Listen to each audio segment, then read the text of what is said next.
dont 4 graves. En matière d'interpellation, ce sont 8 personnes qui ont été interpellées pour violence. Et j'ajoute à cela, nous avons 3 policiers légèrement blessés. Quel est le profil des personnes qui ont pris part à ces échauffourées?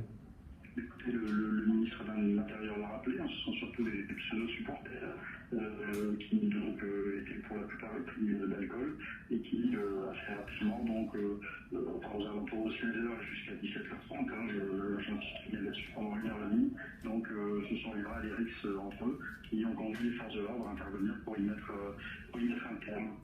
Ne faut-il pas étoffer encore un peu plus les effectifs lors des prochaines rencontres? On pense notamment évidemment à France-Albanie mercredi prochain. On avait France-Albanie, c'est un autre match, c'est un autre public.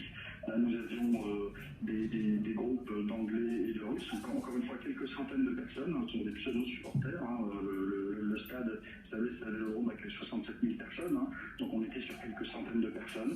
On avait un dispositif policier qui était prépositionné au centre-ville, qui a pu intervenir chaque fois qu'il y avait des risques pour y mettre un terme le plus rapidement possible et qui ont été très réactifs et très mobiles sur l'ensemble du périmètre. Ce qui s'est passé aujourd'hui à Marseille est vraiment inédit. Réponse de Nicolas Xixmartov, journaliste au magazine SoFoot. C'est inédit depuis longtemps en fait. Il y a eu effectivement 98, ça a été rappelé rapidement, où il y avait eu d'énormes incidents avec les supporters anglais et les supporters tunisiens et la population. Ce qui est inédit, c'est que là on a eu une conjonction et une superposition de plusieurs choses. D'abord des règlements de compte de 98 depuis 2 jours entre une partie des bandes de jeunes marseillais et des supporters anglais. Et là aujourd'hui une confrontation très violente entre des groupes constitués de hooligans anglais et de hooligans russes, plus effectivement la participation d'autres supporters. Vous prononcez le terme de hooligan.